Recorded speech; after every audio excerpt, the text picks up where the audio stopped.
What's up, guys? Welcome back to an episode of Dirtnation Offroad. So today we're bringing you another rendition of Mastering the Tacoma. Now, it has been a while since we've been here. Now, this is a new recording location, but I'm talking about here in the Mastering the Tacoma universe. It's been a while. I think the last time was when we talked about the Cibi tune and maybe when we did the Kings install, but it's been a while. But good thing is we're going to be coming back with this full force because I got a few topics that I want to get covered when it comes to Tacomas, because as we use this truck and abuse this truck and everything like that, we continue to learn and adapt and do everything like that. And I want to be able to give you guys new information so that when you're building your Tacomas, you're doing it right and you're learning as much as you can about this process. So for today's video, we're going to be doing something a little extra special. The Tacoma just turned 4 years old last week. So I bought the truck 4 years ago, obviously being completely stock, and we have built it into a now built truck. And what I want to do for this video, because we're at 4 years, 90,000 miles, usually for a video like this, we would dive into an ownership review where we would cover daily driving and off-roading and just owning the truck in general. I'm going to wait about a month or two till we reach 100,000 miles. Then we'll dive deep into that topic. But for today's video, what I want to do is I want to just do a full walk around of the truck and cover everything that is not stock on there. So every upgrade, every replacement.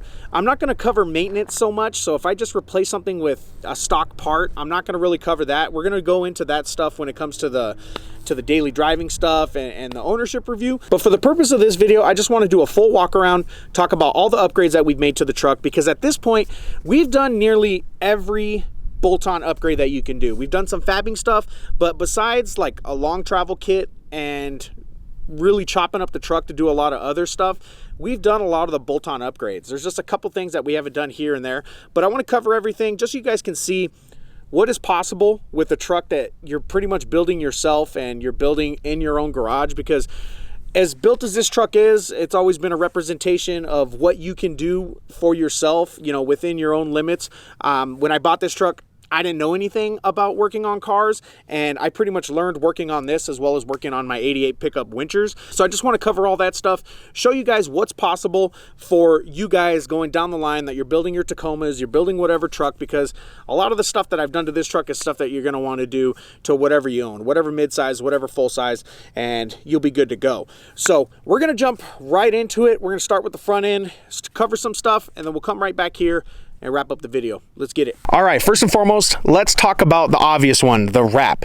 So the wrap was designed by Trd's Design. Trd's actually helps us with a lot of stuff. He does our stickers, he does the wrap stuff, and he does some of the logos. So he actually helps out with a lot of stuff. We'll link him below if you guys are interested in getting some logos designed for your business or your truck or anything like that. So it was designed by him, and then the wrap itself was done by Illustrious Auto Styling, which Misa, the owner, actually flew in from Texas, took care of the wrap and got it knocked out. And he actually did our OG wrap on the Tacoma. It was his idea to do the half wrap with the color and everything like that we did before. But wrap has been doing pretty good. It has held up for the most part.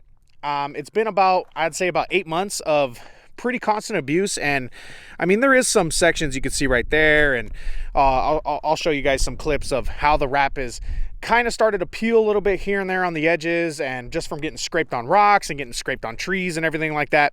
But the wrap has held up pretty darn well, and I've always said before that wraps are a very, very good investment for your vehicle, especially if you're trying to protect your paint.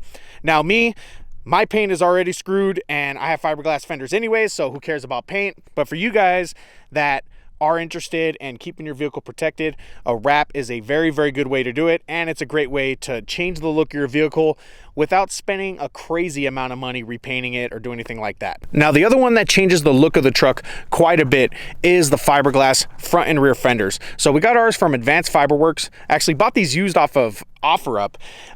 They hadn't been cut or used or anything. A guy just ended up having buyer's remorse, and then I purchased them from them, and then I had to get some other pieces from the company directly, and we installed them. Now, luckily the wrap sticks to it pretty good, but these are white underneath, so once all the wrap is gone, the truck is a different color. But so far, these have been pretty great. First of all, I mean, obviously they're a lot lighter than steel. They change the look of the truck quite a bit. They help with rubbing on 35s. There's a bunch of benefits and drawbacks to running fiberglass. Now, I would say stay tuned, because one of our upcoming videos is going to be covering the fiberglass and the review of it so far, because I have some pretty strong opinions when it comes to durability and just how these are holding up so far. Because I'll just tell you this over here. These quarter panels on the back of the truck, I've smacked them all quite a bit and they're holding up pretty well. So far, I would give a thumbs up for the fiberglass. It's been doing pretty good, and like I said, it just changes the look of the truck so much. Having that 3-inch wider on each side just looks great, looks good with the wrap. All around a very, very good design and a good upgrade for the truck. Continuing with the front end, a lot of this stuff comes from Weston Automotive, which is right there. We'll link them below. Just a few things. First of all, the bumper. This is the Pro Series bumper from Weston. It's their winch bumper, so it has a winch plate underneath, and then it also has a variety of lights that go on it. I am missing a couple of those ditch lights in there. They were stolen, but I have replacement ones, haven't put them on yet. But this bumper is actually still a non-retail model, because I was doing some testing for them, you know, for fitting as well as abuse. And you can see down here, we've definitely done some abuse to it. But I do have the new one coming in. We're going to get that put on very, very soon, but it's going to be a similar design. It's just updated badging as well as some other odds and ends, but that'll be refreshed, as well as, you know, the lights themselves. And then you have a front bumper light right here, which is pretty nice, having that low for your winch. And speaking of the winch that I have, I am very, very impressed with. This is the Super Winch Talon 12.5K. This winch has been golden for us, getting me out of a lot of situations where I've been completely turtled. It's helped me pull vehicles. It's helped me pull vehicles bigger than mine out of some pretty gnarly situations. So this one is a synthetic rope, and you can see it right there. I've ripped my rope pretty good, but it still pulls, still does just fine. I haven't used it too much lately. Luckily, the truck's been pretty capable, so I haven't had to use it as much as when I first got it. But this winch has been solid. Definitely one of the bigger upgrades on this truck. Probably one of my favorite ones is the winch itself. And then the grill also comes from Weston. It's their HDX grill. This one is actually made of metal, so this one is a pretty solid grill, pretty nice. And what I like about it is obviously the lighting on it. This is great direct light. If you need something, like let's say you're wheeling somewhere where it's really, really dark, this is the kind of light that you want to just point a direct beam forward. Or if you're pissed off at somebody, you just want to flash your brights, this works better than those brights right there, trust me. Great grill, solid upgrade. And then ditch lights, these are actually floodlights that we also got from Weston. I believe these are the 3-inch ones. Good LEDs, I use these quite a bit also, and I have them turned out just a little bit so it can light more of this way on the truck rather than all of these that are going out and forward. And then getting in underneath here, just to complete the light setup, we have a set of the rock lights, also from Weston. We have those wired on all 4 corners of the vehicle. Really good upgrade, and also very, very good for not only working on your truck, but wheeling at night. I'm able to get some pretty solid footage of the vehicle because it lights up the floor. It gives you very good visibility, and it doesn't like put so much noise into your camera stuff. That's just coming from a YouTuber. If you want some solid videos of your vehicle at night or some good pictures, rock lights is going to do the trick. And then getting in underneath the hood, not a lot going on here, but there is a couple things that I can cover. First of all, K&N air filter. Now this is the washable and reusable one, so I always do that. I wash it, reuse it, I put the oil on there. Good air filter. Now the only thing I'll say about that is because I don't have a snorkel and I don't have the plastic inner lining on the fender, this thing gets dirty pretty quickly, so I actually have to frequently wash it, especially if I go somewhere like Azusa with mud. I'm gonna have to wash that quite a bit. Now you'll see the wiring down there for my ARB air compressor. I don't have the air compressor on me. It's actually inside my other truck because I swap them back and forth, but I am wired up with an air compressor right over there. And then a couple other small upgrades. This is for the switch panel. We'll cover that when we go inside the truck, but this has a circuit breaker as well as a switch panel with all your wiring stuff. And I did do some pretty clean wiring job. If you see that long tube right there, used to be kind of a rat's nest of a bunch of stuff down here, but I got that cleaned up, which I did all by myself, so it didn't come out too bad. And then lastly, I have the battery tracker from Anti-Gravity. This thing, it's only like 30 bucks, and this has been a lifesaver in a lot of situations because I've had to replace the alternator on this truck. I've had to replace the battery, and this helps in those situations where you don't know which one you have to replace. It'll let you know. It'll show you charging. It'll show you if it's not charging, the battery level. Even when I was driving home with a bad alternator, this showed me how much battery I had left, so I know, okay, can I continue going? Yes, I can. No, I can't. Very solid upgrade. Definitely recommend something like this. Inside the truck, I haven't done anything too crazy. Couple things down here. So we have the auxiliary switch panel, which is this one right here. Picked this up from Amazon. It's like 120 bucks. I highly recommend this one over their 6-gang switch panel because this one is way more solidly built. It's made of metal. The freaking buttons feel a lot better. The other one, I bought it for the other truck. I don't like it that much. This one is so much better. So if you're looking at the 6 versus the 8, get the 8, trust me. And then this is normally like a little cubby tray, but I replaced this with the auxiliary switch panels as well. These are not wired up because everything's wired up to this, but I do have these ready to go in case I ever want to wire something up again. But these work great. It's a good option, and I actually have 4 of them right there. So combined, I could have a total of 12 switches running right here, and it's a very, very clean design. Some more things on the inside. I have a iPad mount, which I had to drill directly into the dash. So once you do it, you're kind of committed, but this thing works great. I use it all the time. I use it for my iPad, navigation, everything like that. 35 bucks from Amazon, and there's the company right there. It's iBolt. And then this is actually the best upgrade that I have inside the truck. This is my Kenwood race radio. So this one I actually picked up used. Paul from Solar Motorsports hooked it up, and this is a 90s race radio. I don't know the model number. All I know is that it's a 110 watt radio, which you cannot really buy them that powerful anymore.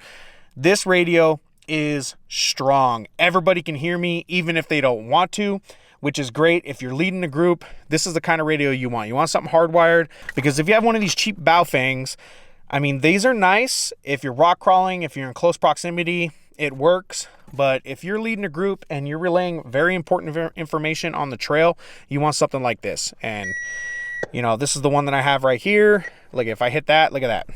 I have a channel called Dirtnation, baby. Let's get it. But that wraps up the inside. Not really much going on here. Like I said, biggest thing is the radio, the iPad mount, and then the auxiliary switches themselves. Okay, back outside the vehicle, I have my antenna, which is a magnetic mount. So you could do a magnetic mount or you can do a hard mount. Sometimes people will connect them to the end of the bed. I like it right on the top of the vehicle, and I like the magnetic one. I just run it outside of the rear window right here, which is totally just fine for me. It's a rule of thumb when it comes to radios. You don't want to skimp on your antenna. You want to buy a good one. So I did make sure to buy a good antenna, which is why I'm able to transmit very far. And then rounding out the rear, we got the rear bumper, which is the Outlaw Series bumper from Weston. A very, very good bumper, very solid. I am actually going on to my 3rd one now. This is my 2nd bumper, but you guys can see the abuse.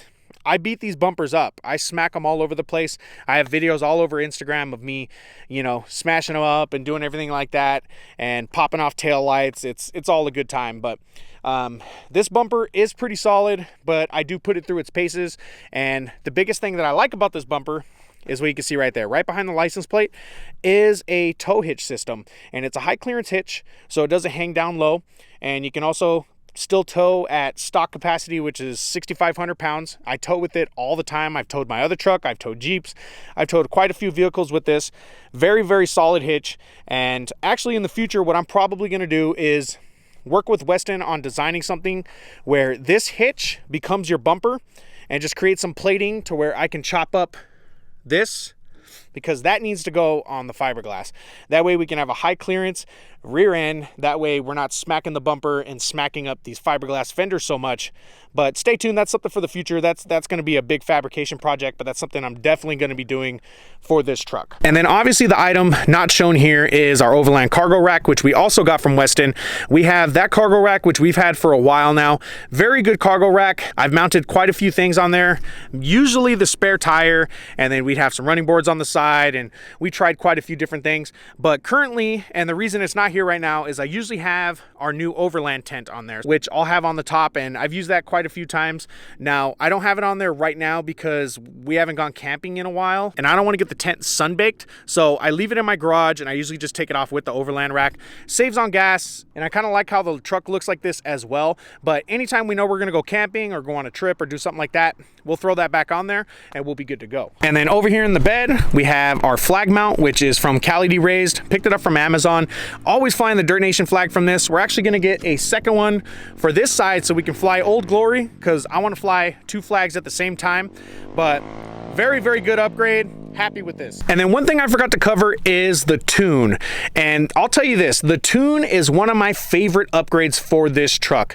We got our tune from Cibi Built over in Santa Ana, and Jason and Dimitri have done a terrific job of taking a gutless 3.5 motor, and they have transformed it into something that is usable off-road, usable with daily driving.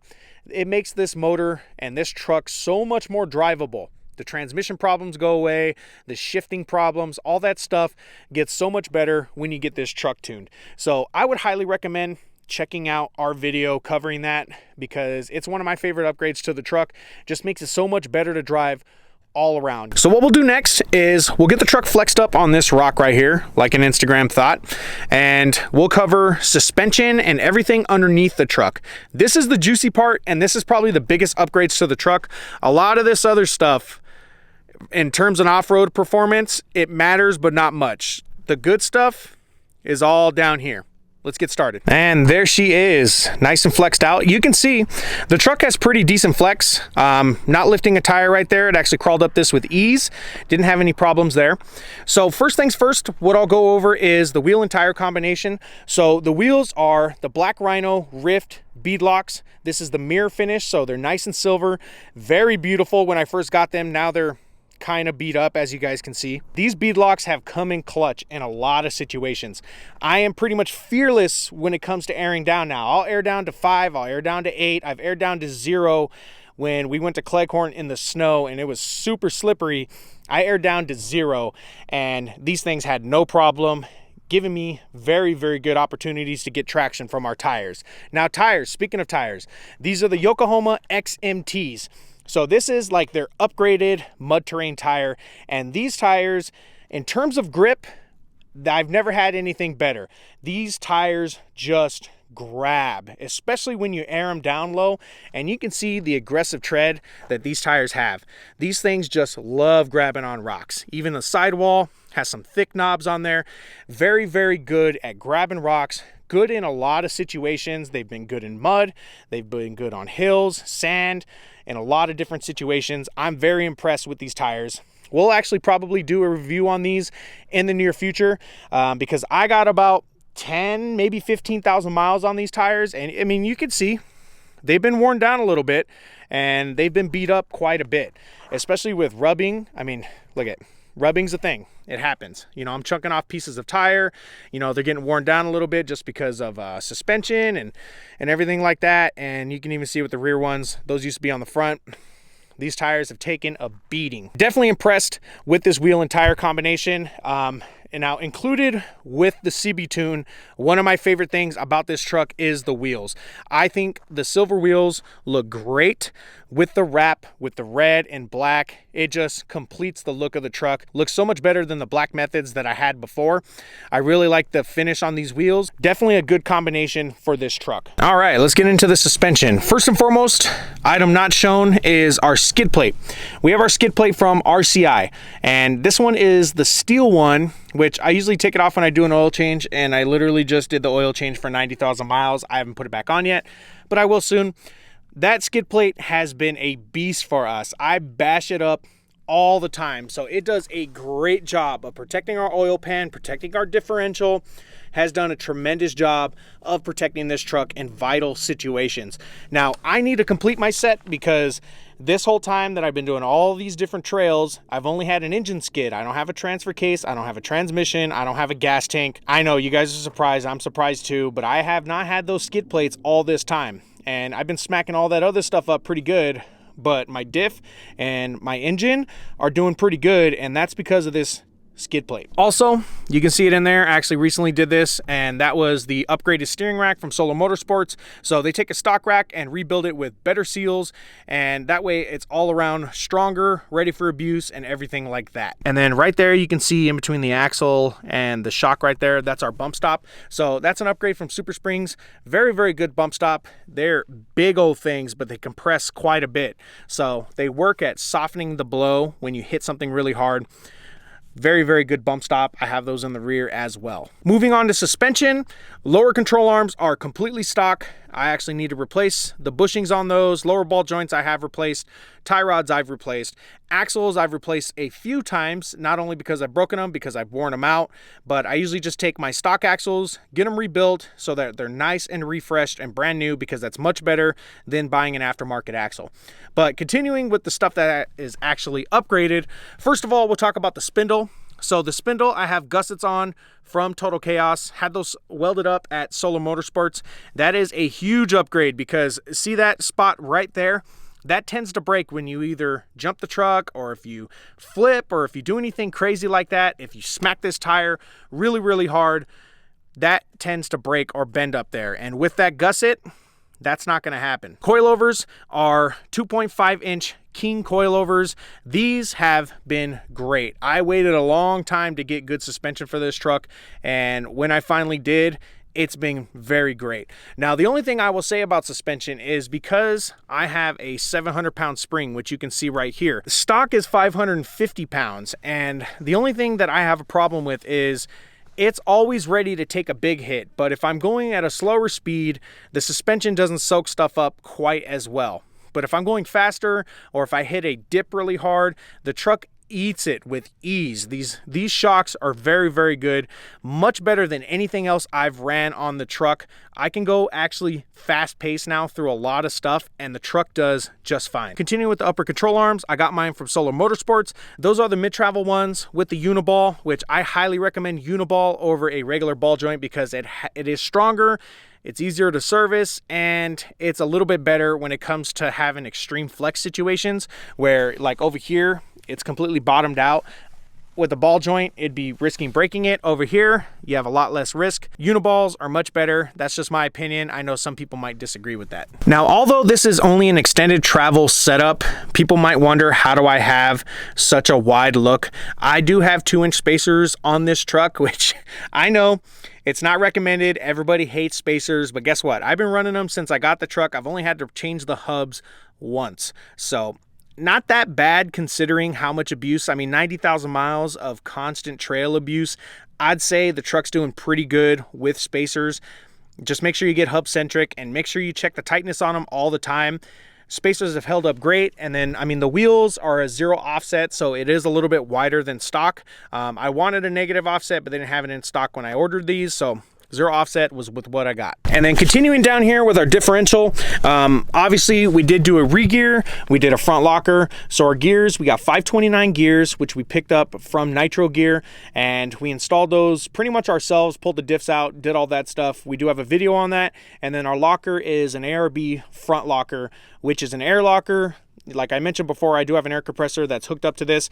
Now, what I'll say about the gears is I've kind of changed my mind about gears over the last year or so that I've had them. If I could go back and change things, considering the fact that I daily drive this truck, I probably would have used a little bit higher gears. Maybe 488, maybe 456 if I can get my hands on a doubler, which means doubling the transfer case. If I could, in a perfect world, what I would want to do is have a doubler in the truck with 456 gears. That way I can have some good daily driving gears, as well as have the low gears when I need them. But for how this setup is, and without having a doubler, I would rather have it as is with the 529s, because it's very, very low gears. It's just so low that it hurts daily driving, but it's an off-road truck, who cares? But also I daily drive it, so that's why I'm mentioning it. Just take a look when you guys do your gears, consider that. It's something to think about, because it's the kind of upgrade when you do it, you're only going to do it once unless you feel like tearing apart your differentials multiple times. Me personally, I don't. Now, the front air locker, what I'll say about that is I've actually tried to use my front lockers less and less, just trying to teach myself to, you know, keep my brain fresh and use lockers less, take good lines, drive a little bit better. Because when you go and just turn on everything, turn on all the shits, yeah, you can crawl through everything and that's all cool, but it kind of spoils you a little bit. In addition, when you use your front locker, it puts a ton of stress on this whole system. You know, your tie rods, your steering rack, your CV axles, your alignment tabs, all that stuff gets messed with when you turn on this front locker and you start, pinning up your tire against one rock while trying to turn this way. It screws up everything. So I try to use my locker a little bit less than I normally would, you know, for a couple reasons: wear and tear on the truck, as well as trying to just take good lines and drive a little bit better rather than relying on the locker so heavily. Give me your guys' thoughts on that. I'm curious. Do you guys have full lockers, and do you use them all the time, or do you try to rely less on your lockers? I think that's a good discussion topic. I'm definitely looking forward to hearing from you on that. But that pretty much rounds up the suspension setup. Now, what I'll say about it is I'm happy with this as is. It's very solid. It's good for rock crawling. It's good for high speed stuff. It's good in a lot of situations. But in the future, one of the big upgrades I'd like to do is I would like to do a long travel setup, maybe do the XLT kit from Solo Motorsports, which is a 4.5 inch out, which means it would be sticking way out there. This would be a thick girl. Would be really cool to do something like that. Now, that suspension system is pretty expensive. It involves some fabrication work, and you're changing some pretty big components on the truck. So that's something for the future. For now, I'm going to use and abuse the crap out of this because it's been good to me so far, and I have no complaints, honestly. Now, getting into armor, and what I will say is probably, if you guys are building a truck, this is number one right here. This right here, the sliders. 100% the most important upgrade you can make to your truck, because look what it protects. It protects all of this stuff. And you can see from a good 2 to 3 years of abuse, look at how much this truck has protected from. Look at all the hits. And these were repainted maybe about 8 months ago. I mean, obviously the dents are permanent. I think that was the very first dent at Gold Mountain, and you can see everything that's been done to these. Now, these sliders I picked up from Relation Race Wheels. I think, from what I understood, is these are like a pre-production model, because they were still deciding between square tubing and circle tubing. I think they settled in somewhere in between. I haven't really checked out the products lately, but I remember this was like an early model of their slider, and I'll be honest, it's been very, very solid. They've handled the abuse. It's probably the most smack part of my truck, especially on the driver's side, because if I can see the rock, I don't mind smacking it, because I know exactly what's going on and I know what's protecting right here, rather than smacking something on the other side of the truck because I don't know what's going on. So this slider right here takes all the abuse if I can control it. And then getting into the rear suspension setup, we got some good things going on here, because take a look at how much flex is going on here. This truck flexes really nice in the rear, and it's because of this setup. Now, this is probably the first set of like true fabrication that's gone on this truck. It's not a bolt-on. It's something that you have to cut stuff. You can see my old mounts right here that we had to chop off and do some welding and stuff like that. So these are the DIY shock hoop that we got from Solo Motorsports. Paul actually designed these for us, and you can see it's just a simple shock hoop welded to the frame. You chop off the old stuff, you chop off part of the bump stop mount in order to fit your shock in there, and what that allows you to do is fit a 10-inch shock in there. So now we have a set of 10-inch piggyback kings, which I like the piggyback a lot more than your standard style, which has a hose and a reservoir, because first of all, you don't have to mount the reservoir anymore, and you don't have to worry about stretching or ripping any hoses. It's all right here. It's direct. If you have to take it off, you can take it off. It's all good to go. I like this a lot better than with a hose. And you can see on the bottom there, that's a custom mount that we had to make for the axle. And the way it was put in there, obviously Paul and Solo, they know what they're doing. They know how to get the most flex out of an axle and out of a suspension setup. So that's why it's angled this way. It's angled the exact same way on the other side, so that we're getting the most out of these 10-inch kings, and we got some pretty good flex going on. Now, continuing with the suspension, we have the Sumo Springs bump stop, which same as the front. These do very good. They have a ton of give. Look, take a look down here how much they compress. You can see right there, that's probably about 40% of its original size, and you can see it flexes pretty darn good. Going into the leaf spring setup, now our leaf springs themselves, this is a set of Devers, and this is the 11 leaf pre-runner pack, which is why we have a lot more leaves, but they're a lot thinner than your stock setup. I think the stock setup has like maybe 4 or 5 different leaves, but this ends up being the same lift as an add-a-leaf, but you have a lot more flex. I mean, you can even see right here, This is already flexing down quite a bit, but you can get some more flex out of these dropping down a little bit. This isn't even maxed out how it is right now. Devers are definitely a go. Pretty happy with those. And then our shackle right here is from Bay Area Metal Fab. These ones are pretty great because they have the poly bushing that you can take out and you can replace it. You can grease them. It's a lot better than the stock ones, and they're a little bit taller than the stock ones, which gives you a little bit of a lift as well as allows you to flex more, because at a higher point, that means it'll flex down, dropping this down quite a bit more. So in the end, you end up with a pretty good setup, which flexes pretty darn well. I mean, you can take a look right here. That's some pretty decent flex for just having a leaf sprung rear axle. That's not too bad. I'm pretty happy with it. And then rear axle, no real upgrades besides the gears themselves. Obviously the front and the rear are the same gears. So we have the 529 nitro gears, has a stock rear locker. That's the electronic one, so I don't have to worry about that, but that's all good to go there. So as you can see, quite a few upgrades that we've made to this truck over the years. And I think that's the key. That's the thing I want you guys to remember. I don't want you guys to watch this video and be like, well, crap, Dustin, I can't afford to be where you are. This was done over time.